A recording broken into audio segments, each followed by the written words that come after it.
This is the AEW Collision February 1st, 2025 full show results video which takes place at VBC Probst Arena in Huntsville, Alabama.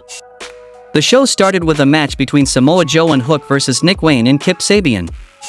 Shoulder block by Wayne to start, T-bone suplex by Hook and a tag to Samoa Joe, then Wayne escapes to tag Sabian who gets muscled around the corner. Sabian goes to the eyes and connects with an enziguri, then Joe walks away from a dropkick and crushes him with a senton. Tag to Hook and Wayne trips him up from the outside as Sabian perfect plexes him. Quick tags now between Patriarchy members as Hook is in trouble in the corner, then Manhattan drop and a diving back elbow combo by Sabian and Wayne for 2.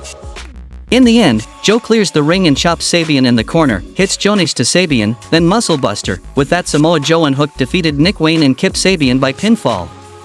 The Patriarchy attacked after the match with Christian standing tall over Samoa Joe. Adam Copeland criticized Jon Moxley as a malcontent. He is disgusted that Moxley hides the AEW World Championship, then Cope challenged Moxley for the title at Revolution on March 9th. The next match happened between Beast Mordos vs Adam Priest, and the result of this match was Beast Mordos defeated Adam Priest by pinfall with the Destination Hellhole Piledriver. Max Caster came to the ring with Mordos still there, good job by the Beast, but he wouldn't stand a chance against the best wrestler alive. Caster wanted to show Mordos how it's done in his first open challenge, then Rush answered the call in a surprise return. Then we saw a match between Rush vs Max Caster, and the result of this match was Rush defeated Max Caster by pinfall with the Bull's horns. Afterward, Rush was angry with Mordos for his failure in the Continental Classic tournament and Mordos wasn't happy about the criticism. The next match happened between the Outrunners versus the Learning Tree. Chris Jericho and Brian Keith wrestled, while Big Bill was on the outside landing cheap shots throughout and the youngest men alive had momentum to finish on Keith. When Truth Magnum ran the ropes, Bill pulled him out of the ring, then the Bad Apple scored a roll-up on Turbo Floyd to win the match by pinfall. After the match, Bill went wild with rage to beat up the Outrunners as a message to Will Hobbs. When Bill set up a table spot, Bandito returned to make the save. The luchador landed a corkscrew dive on Jericho, then he executed a military press slam on Keith through the table. Kyle Fletcher has one wrong to right on the road to Grand Slam Australia. He wants to prove losing to Mark Briscoe was a fluke and the match is set for next week on Collision. What's next for Okada? Buddy Matthews laughed at the bitch for being too afraid to defend the AEW Continental Championship. Okada said he is no bitch. The next match happened between Harley Cameron versus Taya Valkyrie. Taya blasts Harley with a dropkick to start and a pair of running knees in the corner, then Taya sends Cameron to the outside but she comes back with a high kick and an enziguri for 2. Cameron tries a 619-bit Taya blocks it and counters with a running sliding German suplex as we hit the commercials. Back from break and Taya walks out of the corner with a powerbomb, but for 2 count. Double underhook by Taya but Cameron escapes and hits a destroyer for 2 count. In the end, Cameron goes up top and misses a swanton, then spear by Taya but Cameron traps the arms and crucifixes Taya, and defeated Taya Valkyria by pinfall. Ricochet was interviewed by Renee Paquette. Ricochet says all the fans wanted Ricochet in AEW. When he finally arrived, they turned their backs on him, he's standing up to the people trying to embarrass him. Swerve Strickland entered the scene, no contact to risk the match getting cancelled. AEW exposes wrestlers for who they truly are and Rick pretended to be a superhero, and the people saw through that. Swerve is a villain and never acted otherwise, that's why he gets respect from the people. Ricochet shot back that he doesn't fear Swerve ever since Hangman Page took his grill. Swerve snatched the gold scissors to place against Rick's throat, no fear from Ricochet and it will be a fight next week on Dynamite. Then we see Toni Storm confession. Timeless admitted that she had been playing a role the past 6 weeks. When Mariah May broke Tony's heart, she was embarrassed and ashamed. Tony realized that the only way out was through the fire, says Mariah is a fraud, and her time is up. Harley pulled out a ventriloquist puppet of Mercedes Moan and the puppet decided to give Harley the TBS title shot at Grand Slam Australia. The real CEO entered the scene, then Harley's song and dance hides the fact that she is a loser and losers don't ring the Mercedes train.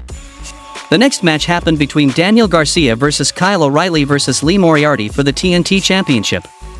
The closing sequence started with Moriarty kicking out of a roll-up to send Garcia into the ropes, where Shane Taylor was waiting to pop a cheap shot punch.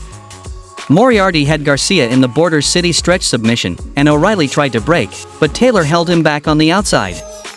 O'Reilly blasted a flying knee off the apron. Meanwhile, Garcia escaped the hold to score a jackknife pin on Moriarty to win the match by pinfall and retain the TNT title. Post-match, O'Reilly was joined with Garcia, presumably for a one-on-one shot, and Shane Taylor called in the troops to surround the ring. Daddy Magic and Cool Hand on even the odds, then Adam Cole and Roderick Strong ran in as well. STP backed down and commentary announced a three-way trios match next week on Collision. The next match happened between Megan Bayne versus Hyena Hera. Hyena Hera is already in the ring when Bayne arrived, then Bayne picked her up and shoved her into the corner and driving her shoulder into her before slapping her and putting her into the corner. She did a flying slam and then a suplex, then Hera got in a few punches before Bayne gave her a big boot and a driving lariat. In the end, Bayne delivered F5 to defeat Hyena Hera by pinfall. Leo Rush in action. Andretti trash talk Top Flight from afar. They aren't in the building this week. When Leo comes back, maybe he'll accept the challenge from Darius Marin.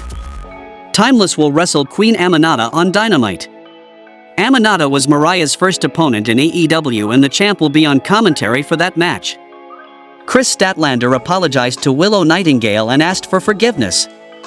Willow brushed that aside and decided to focus on herself. In the main event of the show, we saw a Mid-South Street fight between FTR versus Death Riders. In the crowd, Dax threw a chair onto Moxley. Paul Turner crosses the barricade and goes to Moxley and Dax to make them come to the ring. Yuta slammed Cash into the ladder, then Moxley sent Dax into the steel steps and grabbed a chair. He put Dax in it and punched him a few times and hit him with a running boot. Moxley put tools in the ring, then he got on the turnbuckle with bolt cutters and a hammer. Cash did a running forearm and knocked Moxley off the ropes before diving on top of Moxley, then Yuta ate two forearms and gets tossed from the ring. Down the stretch, Moxley took out Cash Wheeler with a paradigm shift on the floor. Dax Harwood fought the odds well until Marina Schaffer hopped on his back for a rear naked choke. Harwood smashed backward into a table in the corner. Harwood went back at Moxley for a piledriver onto a chair. Kick out by Moxley on the pin, sharpshooter by Harwood. Claudio Castagnoli ran in for the save, which was legal under no disqualification rules. Cope and Jay White ran out for a melee. FTR regrouped to execute a spiked piledriver to Yuta on the commentary table to win the match by pinfall. After the match, Claudio and White brawl while Cope and Moxley do the same. Claudio put White in the ring as Moxley was getting in. White did a Blade Runner on Claudio, rated FTR, and White surround Moxley. FTR did a Shatter Machine on Moxley and Cope followed with a spear. White got another chair so Cope could do a concerto on Moxley, but Claudio saved Moxley. How much you would rate this week's AEW Collision show? Let me know in the comments, and thanks for watching the video.